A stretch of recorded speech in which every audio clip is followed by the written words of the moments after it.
Bible में actually आप लोगों को काफ़ी अरसे से मैं सिखा भी रहा हूँ, बता भी रहा हूँ, लेकिन एक इम्पॉर्टेंट चीज़ होती है, वो होता है एंड टाइम्स के बारे में कि आखिर में, दुनिया के आखिर में क्या होने वाला है, बाइबल क्या कहती है इसके बारे में। और मैं समझता हूँ कि हर चर्च को, हर शख्स को इसकी ज़रूरत है।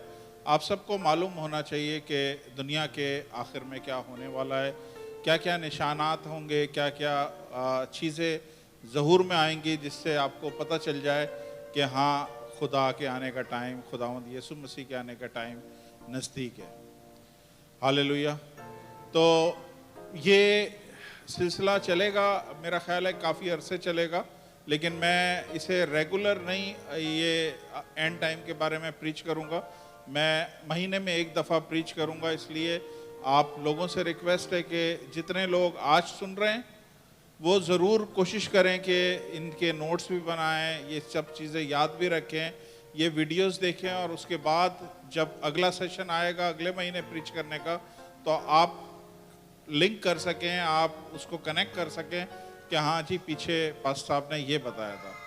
तो फर्स्ट कम फर्स्ट, हर चीज़ का कोई ना कोई शुरुआत होती है, हर चीज़ का कहीं ना कहीं से स्टार्ट होती है, बिगनिंग होती है।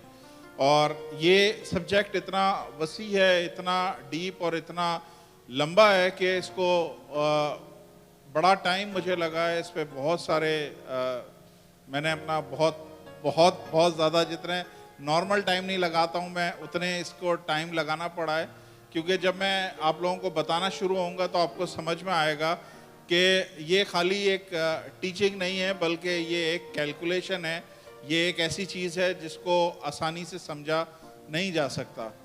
तो खुदावंद ने फजल दिया, जितना कुछ मुझे खुदा ने समझाया उसे मैंने टैली किया बहुत सारी जगहों से, और टैली करने के बाद फिर मैं आपके साथ शेयर करने वाला हूँ। ऐसा नहीं है कि कोई मेरी चीज़ है जो मैं आप लोगों के सामने रॉ शेयर कर रहा हूँ। मैंने बहुत सारी जगहों से टैली करके फिर खुदा के इस जगह पे आके मैं आप लोगों के साथ शेयर करना चाहता हूँ। तो मैं आप सबकी तवज्जो चाहता हूँ। आज जो चीज़ हम सीखेंगे वो शायद कुछ हफ्तों तक चले, और उसे कहते हैं प्रोफेटिक कैलेंडर। प्रोफेटिक कैलेंडर मतलब नबूवती कैलेंडर। कैलेंडर का उर्दू मुझे नहीं पता, कैलेंडर ही कहते हैं। तो नबूवती कैलेंडर क्या है? खुदा ने कुछ एक जगह पे, खुदा ने कुछ अपने कलाम में कुछ ऐसी नंबर्स दिए हैं, कुछ ऐसी चीज़ें बताई हैं जिसको अगर आप ढूंढ के समझना शुरू करेंगे, आपको दुनिया की सारी चीज़ें पता चल जाएंगी। आपको ये भी पता चल जाएगा कि कब खुदावंद यीशु मसीह का टाइम नज़दीक है, कितना अब टाइम रह गया यीशु मसीह के आने का। सारी दुनिया बोल रही है खुदावंद यीशु मसीह की आमद बहुत नज़दीक है। दुनिया के हालात सारे बता रहे हैं, बिल्कुल ऐसा जैसे बाइबल में लिखा है, एग्जैक्टली वैसे ही बताया जा रहा है। तो आज हम इन सारी चीज़ों को देखेंगे। पुराने अहदनामे में कुछ रोया हैं, कुछ विजन्स हैं जो नबियों ने देखे हैं। वो विजन्स, वो रोया इतनी कॉम्प्लिकेटेड है, इतनी मुश्किल, इतने उलझे हुए हैं कि बहुत कम लोग उस पर जोर लगाते हैं उसको समझने की। तो आज उसी विजन में से हम पहला विजन देखेंगे, और मेरा ख्याल है कि ये 3-4 हफ्तों तक चलेगा, लेकिन रेगुलर नहीं चलेगा। हम हर महीने एक ही देखेंगे, और मैं चाहूँगा कि मेरे साथ आप देखें ताकि हम जल्द से जल्द इस चीज़ को ख़त्म कर सकें। आप सबकी बड़ी तवज्जो चाहिए क्योंकि ये है डिफ़िकल्ट। दानियल की किताब, पुराने अहदनामे में दानियल की किताब है, डैनियल, उसका 9वां बाब,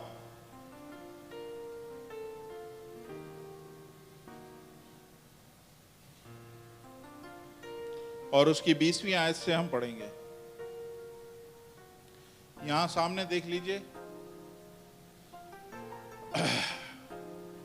ये डैनियल लिख रहा है, और जब मैं ये कहता और दुआ करता और अपने और अपनी कौम इस्राएल के गुनाहों का इकरार करता था, और खुदावंद अपने खुदा के हुजूर, खुदा के कोए मुकद्दस के लिए मनाजात कर रहा था। आप एक एक चीज़ को गौर करें, ये दुआ किस चीज़ के लिए कर रहा है। ये बड़ा इंपॉर्टेंट है कि आपको पस मंज़र मैं थोड़ी देर में बता देता हूँ। और जब मैं ये कहता और दुआ करता और अपने और अपनी कौम इसराइल के गुनाहों का इकरार करता और खुदावंद अपने खुदा के हुजूर अपने खुदा के कोए मकदस के लिए मनाजात कर रहा था। ये कौम के लिए दुआ कर रहा है, इसराइली कौम के लिए दुआ कर रहा है। ठीक है, नेक्स्ट क्या हुआ? हाँ, मैं दुआ में ये कह ही रहा था कि वही शख्स जबराइल जिसे मैंने शुरू में रोया में देखा था, हुक्म के मुताबिक तेज परवाजी करता हुआ आया और शाम की कुर्बानी गुजराने के वक्त के करीब मुझे छुआ। अब सुने, हुआ क्या है, पस मंजर क्या है, इसके बैकग्राउंड क्या है, पीछे क्या हुआ है, ये मैं आपको बताता हूं। कितने लोग जानते हैं पहली जो हैकल थी वो सुलेमान बादशाह ने बनाई थी।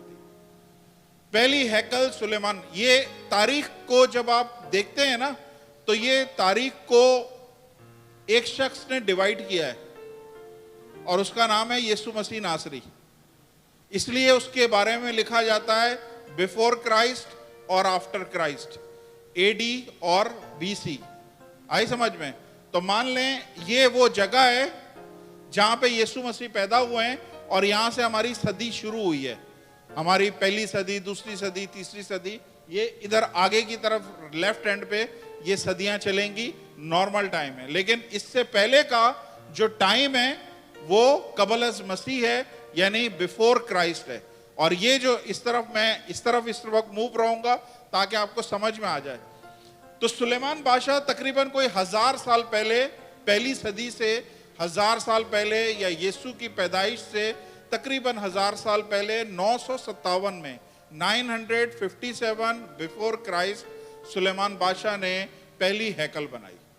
और जब पहली हैकल सुलेमान बादशाह ने बनाई तो वो हैकल पे खुदा का अबर छा गया, खुदा की हजूरी होती थी, लोग इबादत करते थे। फिर टाइम जैसे जैसे गुजरता गया, लोगों ने इस हजूरी को ज़्यादा कदर नहीं करी और दोबारा से अपने गुनाह में चले गए, दोबारा से खुदा के हुजूर उन्होंने गलतियां करी, खताएं करी, आहिस्ता आहिस्ता आहिस्ता आहिस्ता खुदा से दूर होते चले गए। और फिर समझ लें ये 957 बिफोर क्राइस्ट, 957 साल, एक सदी, पहली सदी से 1000 साल पहले 957 में इस वक्त मैं खड़ा हूं। यहाँ पे हैकल बनी है और हैकल के बाद इबादतें हो रही हैं। उसके बाद तकरीबन 585, ऑलमोस्ट मिडिल में आ गया मैं।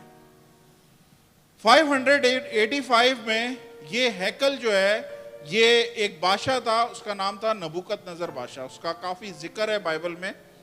ये नबूकदनेस्सर बादशाह जो था, ये बाबुल का बादशाह था। बाबुल को आज के दौर में बाबुल को बोला जाता है इराक। इराक का पुराना नाम बाबुल था। उस जमाने की बड़ी हुकूमत थी, बड़ी पावरफुल हुकूमत थी।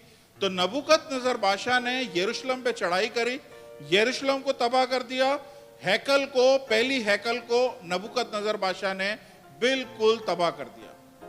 और वहां से बहुत सारे इसराइलियों को उसने यरगमाल बनाया। और उन इसराइलियों में 4 मशहूर लड़के भी थे जिनका जिक्र हमें बाइबल में मिलता है। एक का नाम था डैनियल, ये उस वक्त लड़के थे। दूसरे का नाम सदरक, मेसक, अबदनजू। ये चारों को उसने यरगमाल बनाया और ये अपने पास लेके आ गया। लेकिन खुदा का इन चारों के ऊपर कुछ स्पेशल हाथ था, फजल था। और इस तरह से फजल हुआ कि ये चारों उस मुमलिकत में जहाँ पे ये यरगमाल बन के गए थे, वहाँ पे खुदा ने इन्हें सरफराजी और सरबुलंदी बख्शी और ये बड़ी पोजीशन पे वहाँ पे गए और बड़ी ऊंची जगह पे चले गए। इसमें इन चारों में सबसे ऊंची जगह पे डैनियल गया। डैनियल बादशाह का एडवाइजर बना, बादशाह को मशवरा देने वाला, बादशाहों की ख्वाबों की ताबीरें करने वाला अगर कोई शख्स था तो वो डैनियल नबी था, जिसे दानियाल नबी कहते हैं, ये था। अब आप समझ लें 585 में ये हैकल टूटी और हैकल टूटने के बाद ये लोग यरगमाल बना के ये लोग बाबुल चले गए। और बाबुल चले गए, उसके बाद तकरीबन अब समझ लें 538 ईयर्स हो गए, क्योंकि उल्टी गिनती चल रही है। समझ आ रही है नहीं आ रही है? वहां पे 900 था, यहाँ पे 585 हुआ और अब 539 आ गया। 539 कबल मसीह, जब दानियाल यहाँ पे दुआ कर रहा है। तो इस वक्त जो सन है उस टाइम पे, जो ईयर है वो है 539। इसमें दानियाल दुआ कर रहा है। और दानियाल किसके लिए दुआ कर रहा है? ये अपने शहर यरूशलेम के लिए और हैकल के लिए दुआ कर रहा है। वो सारे इस्राएलियों के लिए जिन्होंने गुनाह किया था, जिसकी वजह से इतना कुछ हुआ है, वो उनके लिए शिफायत कर रहा है, उनके लिए दुआ कर रहा है। तब उस टाइम पे एक फरिश्ता, जिसे जब्राइल फरिश्ता कहा जाता है, फरिश्तों के बारे में भी थोड़ी सी मैं बात बता दूं। 4 तरह के फरिश्ते बाइबल में नजर आते हैं। पहला कहलाया जाता है उसे कहते हैं मुकर्रब फरिश्ता, इंग्लिश में कहते हैं आर्कएंजल। ये 3 इसमें फरिश्तों को बाइबल में दिखाया गया है। एक का नाम है मिखाइल, जिसे इंग्लिश में माइकल बोलते हैं। दूसरे का नाम है गैब्रियल, जिसे उर्दू में जब्राइल बोलते हैं। और तीसरे का नाम है लूसीफर। जो इनके अलग अलग फंक्शन थे, लेकिन ये चीफ जितने भी फरिश्ते थे उनकी हाईएस्ट क्वालिटी में से ये 3 थे। जब्राइल फरिश्ते का काम ये था कि हर किस्म का मैसेज खुदा का जब्राइल फरिश्ता लेके जाता था। मुकद्दसा मरियम के पास भी वही मैसेज लेके आया, इनके पास भी जब्राइल फरिश्ता लेके आया। इसका मतलब है जब्राइल फरिश्ते का काम है मैसेंजर का, वो मैसेज देता है।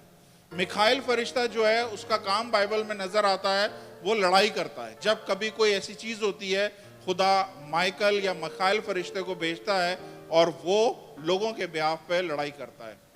और तीसरा लूसीफर, जिसका नाम तीसरा फरिश्ता लूसीफर था, जिसके बारे में बाइबल बताती है कि वो बाद में शैतान बन गया और आज सारी दुनिया पे उसने प्रॉब्लम ढाई हुई है। तो ये लूसीफर था जो शैतान बन गया। तो पहली फरिश्तों की जो किस्म है उसे कहते हैं मुकर्रब फरिश्ते, या उसे कहते हैं आर्कएंजल। दूसरे जो फरिश्ते हैं उसे कहते हैं करूबी फरिश्ते। करूबी फरिश्ते कौन से होते हैं? ये लोग फायर के होते हैं, बिल्कुल आग की तरह होते हैं। इनके हाथों में 16 जन तलवारें होती हैं, इनके हाथों में आग भरी होती है। जब बाग अदन को खुदावंद यीशु मसीह खुदा ने बंद किया, उस टाइम पे मुकर्रब फरिश्तों को उधर खड़ा कर दिया ताकि उस जगह पे अब कोई दाखिल ना हो सके। तो मुकर्रब फरिश्ते, करूबी फरिश्ते जो हैं, करूबी फरिश्तों को बाग अदन के बाहर खड़ा कर दिया ताकि अब कोई वहां पे दाखिल ना हो। तो करूबी फरिश्ते कौन होते हैं? करूबी फरिश्ते किसी चीज की हिफाजत करते हैं। तीसरी जो किस्म बाइबल में नजर आती है, वो बाइबल में नजर आती है सराफीम की। सराफीम जो हैं, ये भी फरिश्तों की किस्म है। इनके 2 पर नहीं होते, इनके 6 पर होते हैं। ये 2 पर से उड़ते हैं, 2 पर से अपना मुंह ढांपते हैं, 2 परों से अपने पैर ढांपते हैं। यसाया 6 बाब में इसका जिक्र है, आप पढ़िएगा। और ये हर वक्त कद्दूस कद्दूस कद्दूस मुकद्दस, होली होली होली बोलते रहते हैं। ये 3 फरिश्तों को मैंने आपके बारे में बताया है। और चौथे जो फरिश्ते हैं उन्हें कहते हैं फॉलन एंजल। फॉलन एंजल कौन से? वो फरिश्ते जो शैतान के साथ नीचे गिराए गए, जिनको हम दुष्ट आत्मा बोलते हैं, जिनको हम डीमंस बोलते हैं, जिनको बदरुएं बोलते हैं। ये 4 किस्म के फरिश्ते हैं। तो दोबारा हम इधर आते हैं। बीच में छोटी सी बात इसलिए करिए कि आप लोगों को ये चीज समझ में आए। जब मैं दुआ कर ही रहा था तो वही शख्स जब्राइल, जिसे मैंने शुरू में रोया में देखा था, हुक्म के मुताबिक तेज परवाजी करता हुआ आया और शाम की कुर्बानी गुजराने के वक्त के करीब मुझे छुआ। फिर नेक्स्ट, और उसने मुझे समझाया और मुझसे बातें की और कहा ए दानियाल, मैं अब इसलिए आया हूं तुझे दानिश और फहम बख्शूं। मतलब अब ये कुछ ऐसी बात करने वाला है या कुछ ऐसा कुछ बताने वाला है जिसके लिए दानियाल, जो इस वक्त बादशाह का एडवाइजर था, वो अकल की जरूरत नहीं है बल्कि उसे और अकल की जरूरत है। इसलिए उसने बोला कि मैं तुझे पहले दानिश और हिकमत और फहम बख्शूं, उसके बाद मैं तुझे बताऊंगा। तेरी मनाजात के शुरू ही में हुक्म सादिर हो गया। कहां से हुक्म सादिर हो गया? खुदा के पास से हुक्म सादिर हो गया। मैं आया हूं कि तुझे बताऊं क्योंकि तू बहुत अजीज है, बस तू गौर कर और रोया को समझ ले। अब ये सिर्फ रोया देख रहा है, इसके खुली आंखों से ये एक फिल्म की तरह चीजों को देख रहा है और उसमें ये सारी बातचीत हो रही है। बस तू खुली आंखों से रोया को समझ ले। अब यहां से वो प्रोफेटिक कैलेंडर शुरू होता है जो आप लोगों को जोर लगाना पड़ेगा समझने के लिए। तेरे लोगों और तेरे मुकद्दस शहर के लिए 70 हफ्ते मुकर्रर किए गए हैं कि खताकारी का और गुनाह का खात्मा हो जाए, बदकारी का कुफारा दिया जाए। 6 काम इधर लिखे हुए हैं। खताकारी का और गुनाह का खात्मा हो, 2, बदकारी का कुफारा दिया जाए, 3, अब्दी राजबाजी कायम हो, 4, रोया और नबूवत पर मोहर हो, 5, और पाक तरीन मुकाम ममसू किया जाए। पाक तरीन मुकाम, यहां पे रुक जाएं जरा सा ध्यान से, क्या लिखा हुआ है? पाक तरीन मुकाम ममसू किया जाए, मतलब पाक तरीन मकाम कहां पे था? हैकल में था। हैकल का पाक तरीन मुकाम को अनॉइंट किया जाए। तो कहां से अनॉइंट करें? हैकल तो टूटी हुई है, समझ आ रही है? हैकल तो 500 साल पहले, 500 साल नहीं, 50-60 साल पहले ऑलरेडी इस बादशाह ने सब खत्म कर दी थी। तो ये फरिश्ता कौन सी हैकल की बात कर रहा है कि पाक तरीन मुकाम हैकल में दोबारा से अनॉइंट किया जाए? दूसरी चीज जो आपको मैं बताना चाह रहा हूं, यहां पे लिखा है तेरे लोगों और तेरे मुकद्दस शहर के लिए 70 हफ्ते मुकर्रर किए गए। इंग्लिश में लिखा है 70 weeks are determine upon thy people. You have another translation?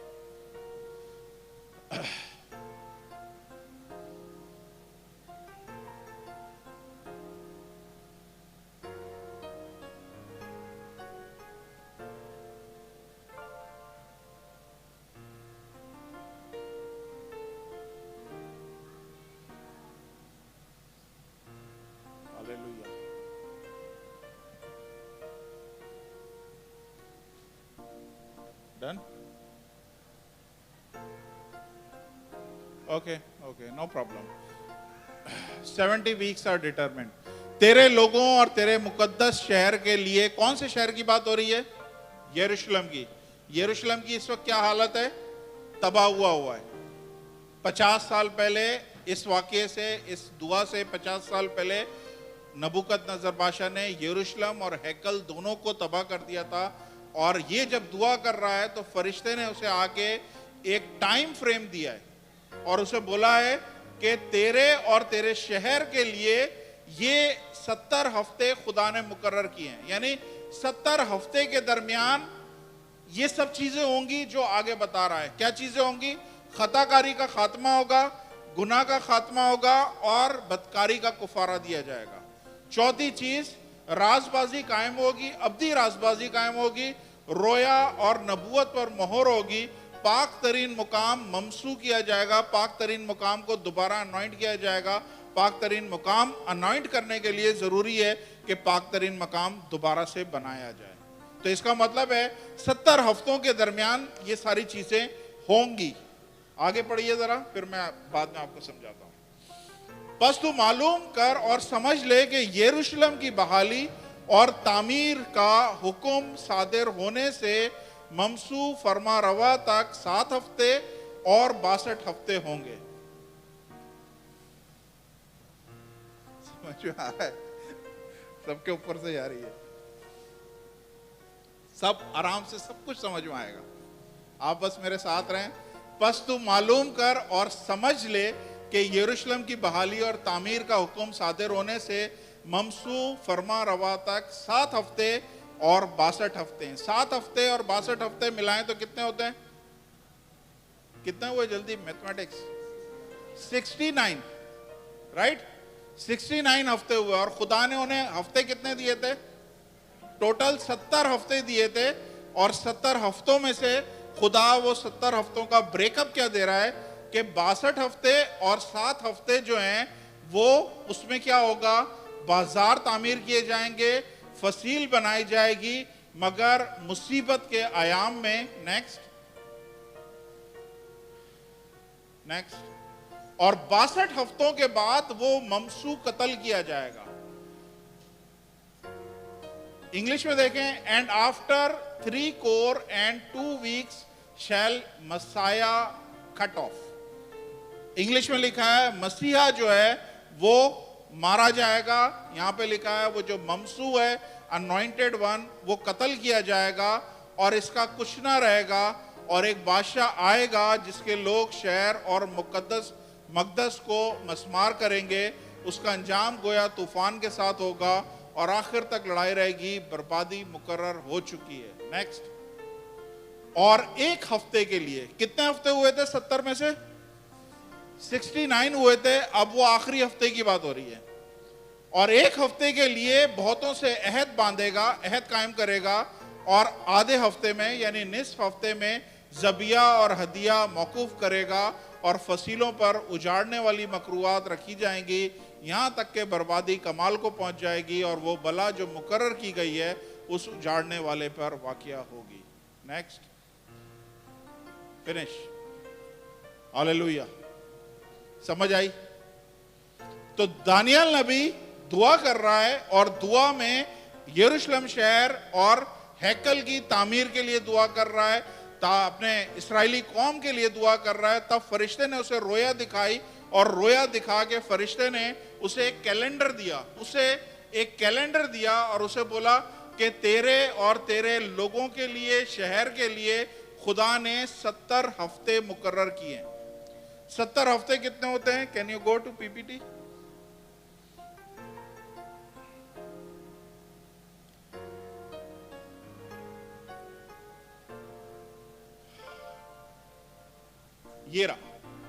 ये है 70 हफ्ते। अब सवाल ये है, वहां पे लिखा है 70 हफ्ते, और यहां पे मैं लिख रहा हूं इधर 70 ज़रब 7, 70 multiply by 7, it's become 490 years. ठीक है? अब सुने ध्यान से, बाज दफा बाइबल में जो दिन है ना, वो दिन हमारे लिए दिन है, लेकिन उसकी जो मीनिंग पीछे है वो दिन नहीं है। वो हो सकता है साल भी हो सकती है, वो हो सकता है 1000 साल भी हो सकती है। बाइबल में लिखा है एक दिन खुदा के नजदीक 1000 साल के बराबर है। 40 दिन का सफर उनके लिए करा था, इस्राएली कौम के लिए 40 दिन 40 साल बन गए। आई समझ में? तो जो एक दिन अगर खुदा बोलता है तो उसका मतलब एक दिन भी हो सकता है और साल भी हो सकते हैं। तो यहां पे अगर उसने बोला है कि 70 हफ्ते दिए गए हैं, तो इसका मतलब यह है कि हफ्ते का एक एक दिन जो है वो एक एक साल के बराबर है। मेरे साथ एक हवाला देख लें, थोड़ा सा आपको इजी हो जाएगा।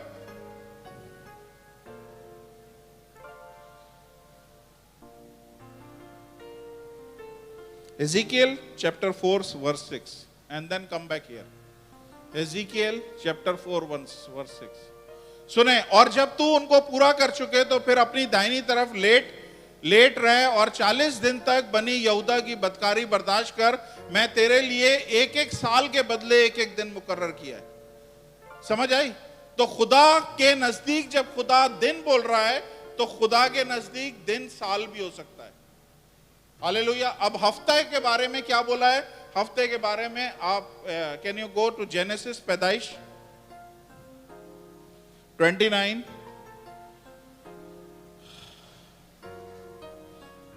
वर्स 25। Genesis 29 verse 25। जब सुबह को मालूम हुआ ये याकूब की शादी है जो उसकी बड़ी बहन से करा दी गई है, उसे पता नहीं चला है, तो वो लिया से शादी हो गई है। जब सुबह को मालूम हुआ तो लिया है तो उसने लाबन से, अपने मामू से कहा कि तूने मुझसे ये क्या किया? क्या मैं जो तेरी खिदमत की है राखेल की खातिर ना की थी, फिर तूने मुझे धोखा दिया। नेक्स्ट। लाबन ने कहा हमारे मुल्क में दस्तूर नहीं कि पहलोटी से पहले छोटी का ब्याह दें। नेक्स्ट। तू उसका हफ्ता पूरा कर दे। क्या लिखा हुआ है? तू उसका हफ्ता पूरा कर दे, फिर हम दूसरी भी तुझे दे देंगे जिसके खातिर तुझे 7 बरस और खिदमत करनी पड़ेगी। आई समझ में? तो बाइबल में अगर हफ्ता लिखा हुआ है इसका मतलब क्या है? वो हफ्ता नहीं है बल्कि साल है। तो 70 हफ्ते लिखे हुए हैं। गो टू पीपीटी।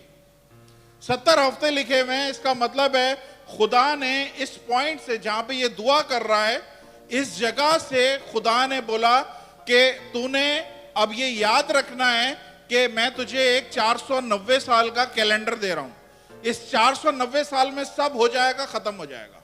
मतलब ये साल, इसमें सब कुछ समेट दिया जाएगा, सब कुछ एंड वगैरह सब इसी में हो जाएगा। और 490 साल का स्टार्टिंग पॉइंट कौन सा है ये हमें देखना है। स्टार्टिंग पॉइंट किसी को याद है? मैंने पढ़ा था हवाले में, इसलिए मैं देखना चाह रहा हूं किसने जोर लगाया चीजों पे। स्टार्टिंग पॉइंट क्या लिखा हुआ है उस पे? ये 490 साल शुरू कब होंगे, कहां से इसका स्टार्ट होगा? हर चीज की शुरुआत है, तो 490 साल कहां से हम शुरू करें कि उसके बाद 490 साल तक हम जब पहुंचे तो सब चीजें खत्म हो जाए। तो 490 साल के लिए फिर से आप दोबारा से देखें, वही 25वां 9:25 डैनियल, फिर से देखें।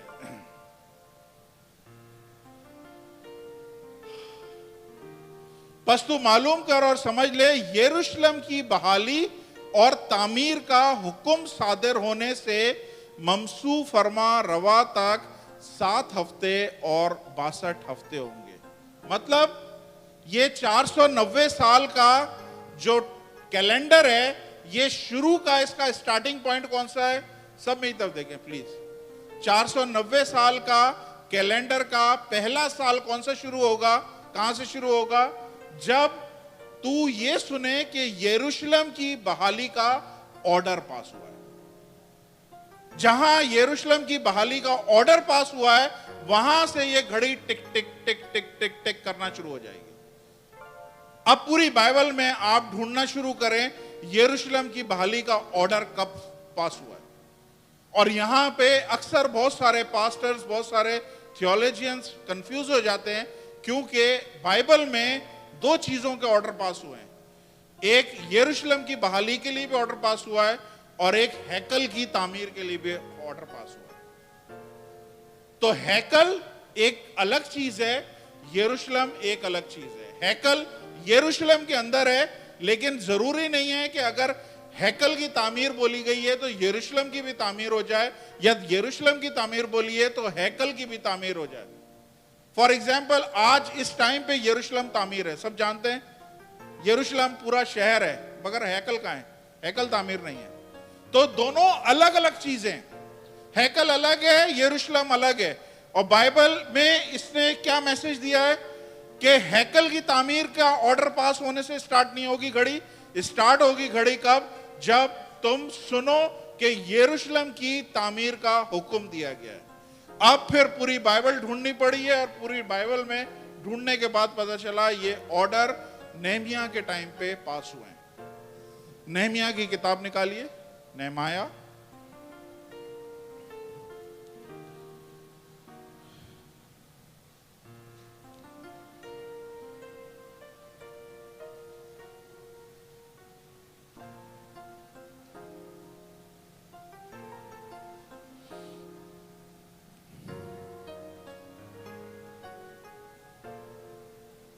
दूसरा बाब, उसकी पहली आयत, 5वीं आयत और 8वीं आयत। नेहमाया दूसरा बाब, पहली आयत। ये कोई पढ़ सकता है नाम? अर्थशिष्टा बादशाह के 20वें बरस, ठीक है। अर्थशिष्टा बादशाह के 20वें बरस निसान के महीने में, जब मैं उसके आगे रखी थी, आगे थी, तो मैंने उसे उठाकर बादशाह को दिया और उससे पहले कभी उसके हुजूर उदास ना हुआ। 5वीं आयत। फिर मैंने बादशाह से कहा, बादशाह की मर्जी हो और अगर तेरे खादिम पर तेरे करम की नजर हो तो तू मुझे यहूदा में मेरे बाप दादा की कब्रों के शहर में भेज, ताकि मैं उसको तामीर करूं। 8वीं। और आसफ के जो शाही जंगल का निगहबान था, एक शाही खत मिले। Go to 6, so we continue.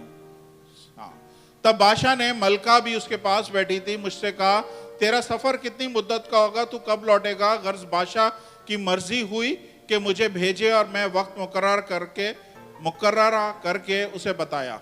Next. और मैंने बादशाह से यह भी कहा, अगर बादशाह की मर्जी हो तो दरिया पार करके हाकिमों के लिए मुझे परवाने इनायत हों कि वो मुझे यहूदा तक पहुंचाने के लिए गुजर जाने दें। और आसफ के लिए जो शाही जंगल का निगहबान, और एक शाही खत मिले कि वो हैकल के किले के फाटकों के लिए और शहर पनाह और उस घर के लिए जिसमें मैं रहूंगा कड़ियां बनाने को मुझे लकड़ी दे, चूंकि मैं खुदा की शफकत का हाथ मुझ पर था। बादशाह ने मेरी अर्ज कबूल करी। नेक्स्ट। तब मैंने दरिया के पार हाकिमों के पास पहुंचा और बादशाह के परवाने उनको दिए और बादशाह ने फौजी सरदारों और सवारों को मेरे साथ कर दिया।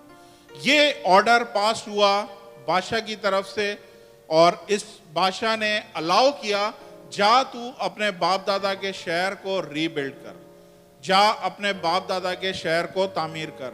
अब आप सबसे सवाल है, जब ये दुआ कर रहा था कौन सा सन था? कितनों को याद है? जब ये रोया देखिए, लिख के नहीं, 539 में इसने दुआ करी और 539 के दुआ का जवाब कब आया? तकरीबन पूरे 95 इयर्स के बाद आया, जब सन आया 450, 450। जब 450 आया तब ये ऑर्डर पास हुए और तब घड़ी टिक टिक टिक टिक टिक टिक करना शुरू हो गई। आई समझ में? कितनों को समझ में आ रही है? समझ में आ रही है? प्लीज मुझे बता दें, या सब जा रही है ऊपर से? सिंड्रेला समझ आ रही है? आगे पूछूंगा मैं आप बुला के सबको, किस किस को समझ नहीं आ रही है? वो पीछे एक वाजिद भाई ने हाथ उठाया, नहीं समझ आ रही है। Praise the Lord. और कौन है? ईमानदारी से घूम जाता है।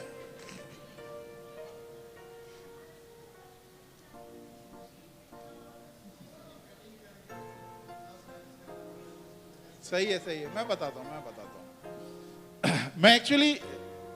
मैं इसको ऐसे नहीं लेके आना चाह रहा, मैं बहुत समरी में भी आपको बता सकता हूं, लेकिन इसलिए आपको बता रहा हूं कि आपको पता चले खुदा का कलाम कितना ज्यादा एक्यूरेट है, कितना ज्यादा एक्यूरेट है। ठीक है, अब मैंने क्या बोला?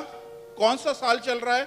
450 कबल अज मसीह का साल आ गया। तकरीबन 95 साल उस वाक़ये के बाद दानियाल मर गया, सब कुछ मर गया, और ये हैकल को नहीं, यरूशलेम को तामीर करने का हुक्म दोबारा से सादिर हुआ है। और जब यरूशलेम को तामीर करने का हुक्म सादिर हुआ है तो ये इस वक्त सन जो है वो 450 कबल अज मसीह बिफोर क्राइस्ट है। ठीक है, अब आपको कैलकुलेशन दिखाता हूं। Go back to PPT. Next, ये उसने क्या बोला? 7 हफ्ते और 62 हफ्ते। ठीक है, याद है ना सबको? 7 हफ्ते और 62 हफ्ते। 7 हफ्ते कितने होते हैं? 49 साल। नेक्स्ट, 62 हफ्ते कितने बने? 434 साल। अब दोनों को जमा करेंगे तो कितना बना? नेक्स्ट,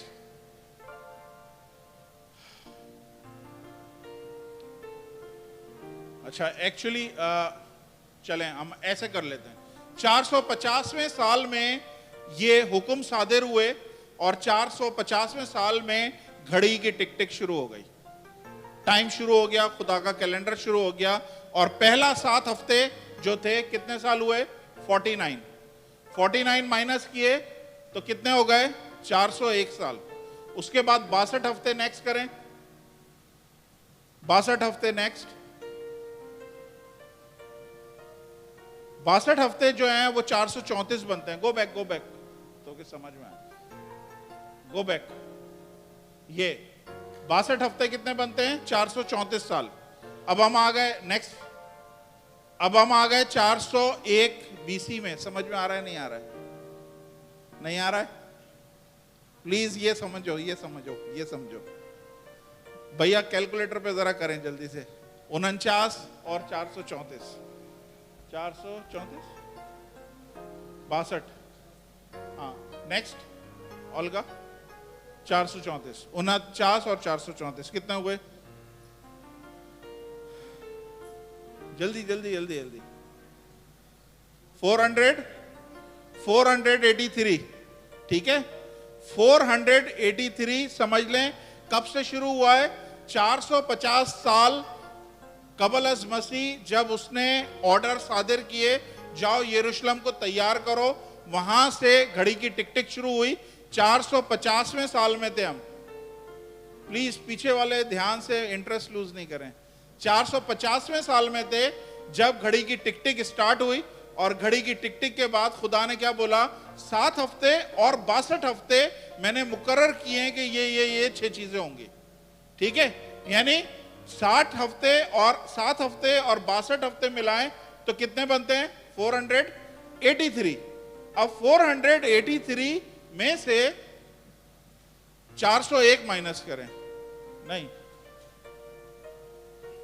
483 में से 450 माइनस करें। 450 में हम खड़े हुए थे, कितने बने? समझ आ रही है नहीं आ रही है?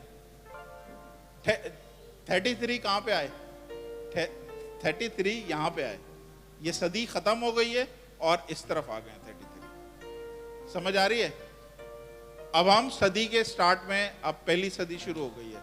ये 450 सन में थे जब खुदा ने बोला घड़ी की टिक टिक स्टार्ट हुई है, यहां से 7 और 62 हफ्ते यानी 69 वीक काउंट करना शुरू करो। जब तुम काउंट करोगे तो कौन सा टाइम आ जाएगा? 33 आ जाएगा। 33 एडी, 33 एडी यानी आफ्टर क्राइस्ट। ठीक है, अब go back to Daniel 9:7 25, no Daniel 9:25।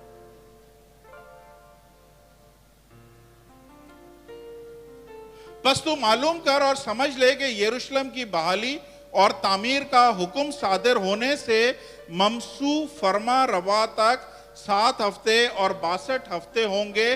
तब फिर बाजार तामीर किए जाएंगे, फसील बनाई जाएगी। अब कुछ शायद समझ में आने लग जाए।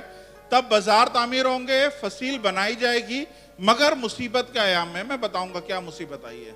Okay, next. और 62 हफ्तों के बाद क्या लिखा है? 62 हफ्तों के बाद वो ममसू कत्ल किया जाएगा। ऊपर क्या लिखा हुआ है? And after 3 score and 2 weeks, go the previous translation, 62 weeks they shall cut off Messiah. Go fast. 62 हफ्तों के साथ कौन सा हफ्ता होता है? 7 हफ्ते और थे। समझ आ रही है ना? पहले 7 हफ्ते थे। Go back. इससे पहले 25 प्लीज। मैं जोर लगा रहा हूं, प्लीज आप लोग भी जोर लगाओ, थोड़ा समझने की कोशिश करो। मुझे पता है टफ है, लेकिन ये समझना बहुत जरूरी है।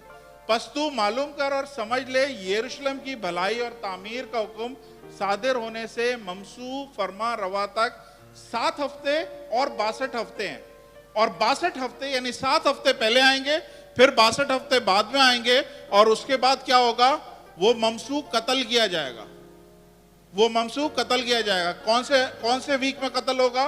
69 वीक में वो ममसू कत्ल होगा। ठीक है, 69 का मतलब है 483, और ये 450 में ये ऑर्डर जारी हुए।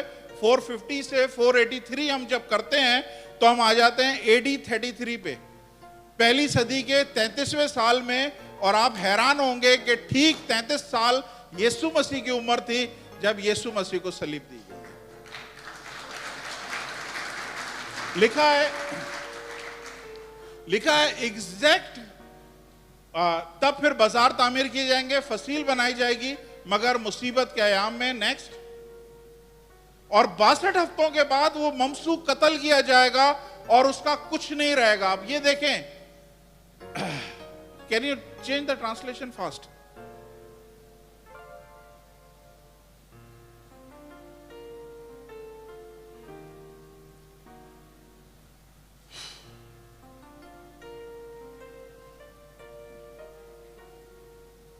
हाँ, ये वर्ड मैं देख रहा था, ये यहां पे नहीं लिखा हुआ। And after 3 score and 2 weeks shall Messiah be cut off, but not for himself. मतलब वो जो ममसू है, वो जो मसीहा है, वो मारा जाएगा, लेकिन अपने लिए नहीं मारा जाएगा। लिखा है नॉट फॉर हिमसेल्फ, उर्दू में नहीं लिखा हुआ ये चीज। तो कितने लोग ईमान रखते हैं कि मसीहा अपने लिए नहीं मरा, बल्कि किसके लिए मरा है? मेरे और आपके, सारी दुनिया के गुनाहों के लिए खुदावंद यीशु मसीह ने कफारा दिया है।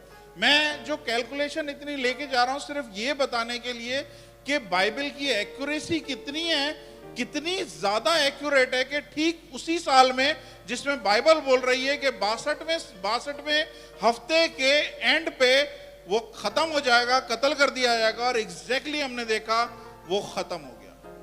लेकिन इन बिटवीन 6 काम बोले थे। किस किस को याद है 6 काम क्या थे?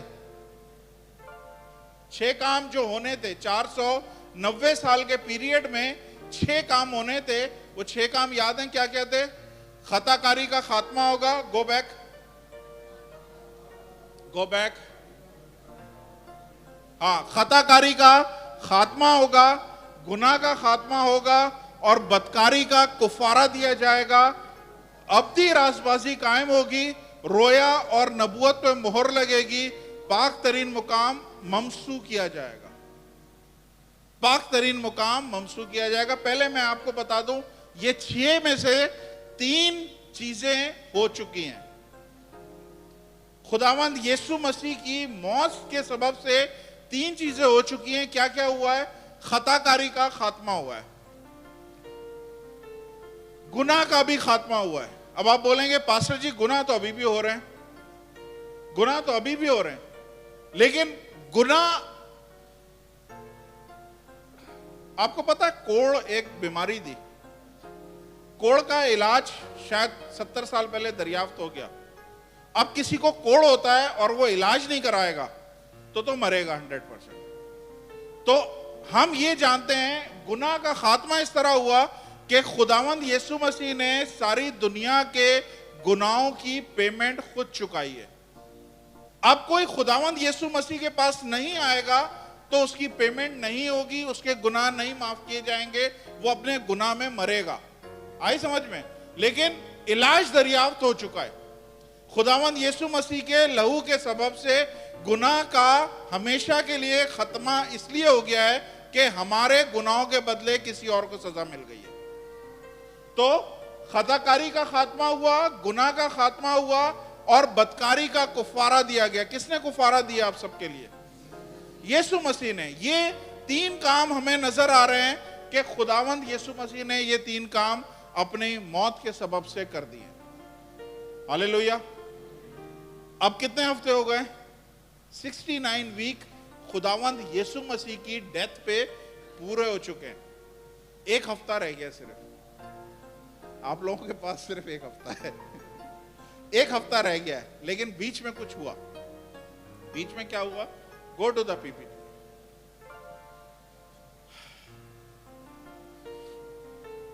नेक्स्ट,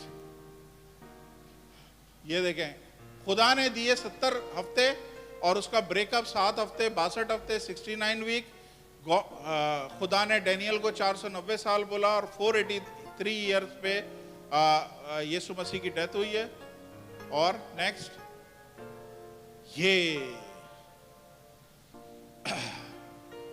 ये देखें, ये वो जगह है जहां पे ऑर्डर रिलीज हुए 450 बीसी में। ऑर्डर ये बादशाह ने रिलीज किए, जाओ यरूशलेम को तामीर करो। उसके बाद बोला 7 हफ्ते होंगे और 62 हफ्ते होंगे, और 60 और 62 हफ्ते मिला के 49, 434 और 483 ईयर। और 62 हफ्तों के बाद लिखा है कि मसीहा मारा जाएगा। ये AD 33 है। खुदावंद यीशु मसीह को यहाँ पे मार दिया गया। अब सिर्फ देखा जाए तो 1 हफ्ता रह गया है। बाइबल के हिसाब से 1 हफ्ता हमारे पास रह गया है, यानी 7 साल सिर्फ रह गए। लेकिन यहाँ पे एक अजीब काम ये हुआ कि खुदावंद की मौत के सबब से खुदा ने इस दुनिया पे एक फजल जारी किया। और फजल क्या था कि खुदा ने चर्च को पैदा किया। चर्च को पैदा किया, चर्च ने जन्म लिया। यीशु मसीह जब आसमानों पे गए, उसके बाद खुदा का पाकरू जमीन पे नाजिल हुआ है और चर्च की पैदाइश हुई है। वहां से कलीसियां बनना शुरू हुई और खुदा ने अपने फजल वाले टाइम को शुरू किया है। और फजल का मतलब क्या है? खुदा हमें ग्रेस पीरियड दे रहा है। खुदा हमें टाइम दे रहा है कि तुम अपने गुनाहों से माफी मांगो और खुदा की तरफ रजू करो तो मैं बचा लूंगा। अब ये ग्रेस पीरियड जो है ना, ये 2020 साल आ गए, अभी तक अननोन है। लेकिन ये किसी भी टाइम पे ग्रेस पीरियड खत्म हो जाएगा। नूह जो था वो सबको ऐलान कर रहा था बारिश आने वाली है, बारिश आने वाली है, कश्ती में बैठ जाओ, कश्ती में बैठ जाओ, कोई नहीं सुन रहा था। लेकिन एक टाइम पे बारिश शुरू हो गई और फिर दरवाजे सारे बंद हो गए। तो ये ग्रेस पीरियड आप सबके लिए, हम सबके लिए, उन सारी दुनिया के लोगों के लिए खुदा ने दिया है। जाओ अंजील का पैगाम सारी दुनिया में सुनाओ, जो ईमान लाए उसको बाप बेटा रूल कुद्दुस के नाम से बपतिस्मा दो, ताकि ये सारी दुनिया पे हलाकत ना आए, ये सारी दुनिया सजावार ना ठहरा जाए। खुदा ने बेटे को इसलिए नहीं भेजा कि दुनिया पे सजा का हुक्म हो, बल्कि हर एक उसके सबब से बचाया जाए। तो खुदा हर रोज हमें एक नया दिन दे रहा है, नया साल दे रहा है। और इस जगह खुदा ने क्या किया है, वो पॉज लगा दिया है। पॉज होता है ना, हम वीडियो पे दबा देते हैं तो रुक जाती है तस्वीर, यहाँ पे पॉज दबा दिया है। और पॉज जब दबा दिया है तो ये 2020 साल हो गए, और 2020 साल के बाद किसी भी टाइम पे खुदावंद यीशु मसीह आएंगे। और जैसे ही खुदावंद यीशु मसीह आएंगे, वो 7 साल जो याद है, एक रह गए 7 साल, कितने लोगों को याद है? 7 साल रह गए हैं, वो 7 साल उसे कहते हैं ट्रिब्यूलेशन पीरियड। यानी दुनिया पे ऐसी सतावट, ऐसी आफतें और ऐसे खतरनाक टॉर्चर जो अब तक दुनिया ने कभी फेस नहीं करे हैं, वो 7 साल उसको फेस करेंगे। और ये खुदा का फजल हुआ है यीशु मसीह की वजह से, क्योंकि ये यहाँ पे आ रहे थे, लेकिन खुदावंद यीशु मसीह ने अपनी मौत के सबब से इसको रोक दिया और बोला है नहीं, मुझे कुछ टाइम चाहिए, मैं अपने रूह को दुनिया में भेजूंगा, तुम्हारे बच्चे नबूवत करेंगे, तुम्हारे बूढ़े ख्वाब देखेंगे, सब जगह पे अंजील की बशारत, अंजील की खुशखबरी की सुनाई देगी। और जब तक हर एक के कान में मसीह की खुशखबरी ना पहुंचे, आखिरी दिन नहीं आएगा। इसलिए अब मीडिया के जरिए, टीवी के जरिए, हर जगह यूट्यूब के जरिए, हर एक के कानों में कम से कम यीशु की आवाज जा रही है। किसी भी टाइम पे ये टाइम खत्म हो जाएगा, ग्रेस पीरियड। और जैसे ये टाइम खत्म होगा, वो मैं बताऊंगा टाइम खत्म होने की क्या निशानियां हैं, और उसके बाद ये सिलसिला शुरू हो जाएगा। ये 7 साल बड़े अजाब के होंगे, इसमें चर्च जमीन पे होगा, आप लोग जमीन पे होगे या आसमानों पे होगे, ये सब आपने सीखना है। और उसके बाद यीशु मसीह की 1000 साल की बादशाही इस जमीन पे कायम होगी, इस जमीन पे फिजिकली बादशाही कायम होगी। समझ आ रही है? तो ये अब तक जितना भी है, हम वो जो 70 हफ्ते खुदा ने डैनियल को दिए थे ना, वो 70 में से 69 हफ्ते हम एग्जॉस्ट कर चुके हैं। हम 69 हफ्ते जो है ना, हम ऑलरेडी गुजार चुके हैं। अब सिर्फ एक हफ्ता रह गया, और वो जो एक हफ्ता रह गया है, वो तकलीफों का है, वो आजमाइशों का है, वो उस पे ऐसी बड़ी आफतें आएंगी जो आपने कभी सोची नहीं है, आपके वहमो गुमान में भी नहीं। और उस एक हफ्ते को रोकने के लिए खुदा ने चर्च को खड़ा किया है, चर्च को बीच में लाया है, उसको पॉज किया है। खुदा बाप को बोला इसको अभी रोक के रखो, मेरा चर्च खड़ा होगा और बहुत सारे लोग उसके सबब से निजात पाएंगे। जो कुछ मैंने कुर्बानी दी है वो ऐसी रायगा नहीं जाएगी, बल्कि मिलियंस ऑफ बिलियंस के तादाद में लोग खुदावंद की बादशाही में शामिल होंगे, ताकि दुनिया खुदावंद यीशु मसीह की सबब से बचाई जाए। कितने लोग समझ पाए अब सारी कहानी को? ये रोया थी जो खुदा ने इसको दिखाई है। अब इस रोया में मैंने आपको शहर के बारे में बता दिया है, शहर के बारे में बता दिया कि शहर के तामीर के ऑर्डर हो गए। लेकिन इस रोया में एक चीज है कि पाक तरीन मुकाम को दोबारा से ममसू किया जाएगा। यानी पाक तरीन मुकाम कब होगा? जब हैकल दोबारा बनेगी। और अगले जब मैं आपके साथ शुरू करूंगा तो मैं वहां से शुरू करूंगा, हैकल किस तरह दोबारा बनी और किस तरह दोबारा टूटी, और किस तरह ये हैकल अब तीसरी दफा भी बनेगी। और जब तीसरी दफा बनेगी तो शायद वर्ल्ड वॉर 3 शुरू हो, और उसके बाद सारा सिलसिला गड़बड़ हो जाएगा, हाथ में नहीं आएंगे, फिर किसी के भी कंट्रोल में नहीं आएंगे चीजें। हालेलुया। तो खुदावंद यीशु मसीह के लिए कितने, प्लीज ईमानदारी से, सिर्फ ऐसे खुश करने के लिए नहीं, लेकिन अगर ये मैंने समझ ले 100 चीजें बताई हैं, 100 में से अगर 50% भी आपको समझ में आई है तो प्लीज तालियां बजा दें खुदावंद के लिए।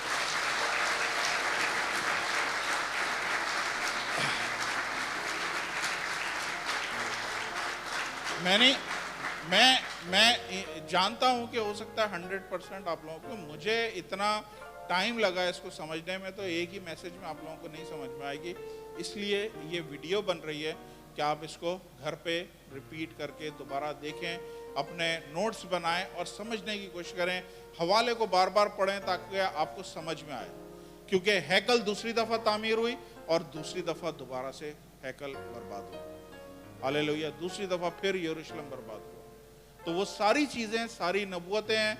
आगे बहुत सारी इंटरेस्टिंग चीज़ें आएंगी और मेरा ईमान है कि इस चर्च को खुदा इस तरह से ग्रो करेगा। मैं चाहूँगा अपने कदमों पे खड़े हो जाएं। आज हमारे पास एक दुआ की रिक्वेस्ट आई है। सिस्टर ग्लोरिया हैं, उनके कोई जानने वाले हैं, उनके यहाँ डेथ हो गई है, उनके लिए भी दुआ करते हैं। और किसी और को दुआ की अगर ज़रूरत है, कोई बीमार है, कोई अगर है तो सामने आ जाए, दुआ करते हैं। लाशांथोरिया बासु। आप लोग जब इस चर्च में आते हैं, इस घर में आते हैं, आप ये एक्सपेक्ट करें कि हम खुदा की हजूरी में आए, हम खुदा की हजूरी में आए। और जब खुदा के पास हम जैसे आते हैं फिर वैसे जाते नहीं हैं। खुदा हमारी जिंदगियों को तब्दील करता है। अगर उसके पास आके भी आप वैसे ही जा रहे हैं तो फिर फायदा नहीं है चर्च आने का। तो जब चर्च आते हैं 2 घंटे के लिए आ रहे हैं, तो कोशिश करें पूरा 2 घंटा जोर लगा के कहीं और सोचे नहीं, खुदा की बातों को सुनने की कोशिश करें, ध्यान से समझने की कोशिश करें खुदा आपसे क्या बात कर रहा है। हालेलुया। अपने दोनों हाथ उठाए, मैं दुआ करता हूँ। खुदावंद आसमानी बाप, यीशु मसीह के कुदरत वाले जलाली नाम में खुदावंद हम इस वक्त आपके कदमों में आते हैं और आपका शुक्र अदा करते हैं। आप खुदावंद अजीब और मुहिब खुदा हो। आपकी बातों को समझना खुदावंद इंसान के बस की बात नहीं है। खुदावंद आपके रूह का हम शुक्र अदा करते हैं, जिसने ना सिर्फ ये बातें लिखवाई हैं बल्कि ये बातें हमें समझाई भी हैं। खुदावंद आपका शुक्र अदा करते हैं कि ये चर्च ने खुदावंद इस बात को समझने के लिए एफर्ट करी है और खुदावंद इनको ये बात समझ में आई कि कलाम की एक एक बात जो लिखी गई है वो 100% एक्यूरेट है। अगर वो ममसू, वो मसीहा ठीक 69 वीक में, 59वें हफ्ते में, 69वें हफ्ते में अगर उसका कत्ल होना था तो उसको मारा गया ठीक उसी टाइम पे। खुदावंद हम शुक्रगुजार हैं इस फजल के टाइम के लिए, जिसमें हम अपनी कर रहे हैं, दनदनाते फिर रहे हैं, हम जो दिल चाह रहा है हम कर रहे हैं, इस चीज़ का लिहाज नहीं कर रहे हैं कि आने वाली जो आजमाइश है, जो दुनिया पे आने वाली है, हम उसके लिए कोई तैयारी नहीं कर रहे हैं। और एक टाइम आएगा, अचानक बहुत बड़ा नरसिंगा फूका जाएगा और खुदावंद यीशु मसीह बादलों पे यहाँ पे आएंगे और जो सिर्फ उसके लोग हैं वो उठा लिए जाएंगे। खुदावंद ये चर्च पीछे रहना नहीं चाहता। हम बादलों में उड़ के यीशु आपका इस्तकबाल करना चाहते हैं। एक भी हमारे ख़ानदान से और इस चर्च से खुदावंद ज़मीन पे ना रह जाए, कि उस आजमाइश को देख सके जो 7 साल इस दुनिया पे रहेगी। खुदावंद आसमानी बाप, मैं दुआ करता हूँ इस वक्त अगर कोई यहाँ पे बेरोज़गार बैठा हुआ है, खुदावंद उनको छूइए और हर किस्म की खुदावंद उनकी ज़िंदगी की प्रॉब्लम में से उनको निकालिए। इस मुल्क में हज़ारों लाखों लोग खुदावंद रोज़गार पा रहे हैं, हज़ारों लाखों लोग रोज़ाना खुदावंद अच्छा कारोबार कर रहे हैं। खुदावंद आज अगर अपने बच्चों को आप यहाँ पे इस मुल्क में लेके आए हो, खुदावंद ये शर्मिंदगी से जाने वाले ना हो, बल्कि इन सब के लिए मैं दुआ करता हूँ कि यहाँ पे इस्टेब्लिश हो, इनके कदम मजबूत हों। खुदावंद है बाप, इनको घर और रोज़गार दीजिए। जिस तरह खुदावंद अपने भाई सलमान को, जो खुदावंद है बाप टैक्सी ड्राइवर के लिए खुदावंद है बाप करते हुए आज एक कंपनी का मालिक बनाया, खुदावंद आप खुदावंद इन सब के साथ वो सब कुछ कर सकते हो। वो सारे काम, वो सारे खुदावंद बख्शिशें इनको भी दे सकते हो। यीशु के नाम से खुदावंद अगर कोई बीमार है, आप खुदावंद उनको छूइए और सारी बीमारी से अभी और इसी वक्त आज़ाद कीजिए। खुदावंद आपका रूह यहाँ पे काम कर रहा है और लोगों के जिस्मों में से खुदावंद उनकी बीमारियां और कमजोरियां खुदावंद निकाल रहा है। आपका शुक्र अदा करता हूँ यीशु के नाम से। खुदावंद ये चर्च आपके खुदावंद साए तले इसी तरह बढ़ता जाए, बेशुमार ख़ानदान, बेशुमार लोग खुदावंद इस चर्च को ज्वाइन करने वाले हों। यीशु के नाम से मांगता हूँ, आमीन।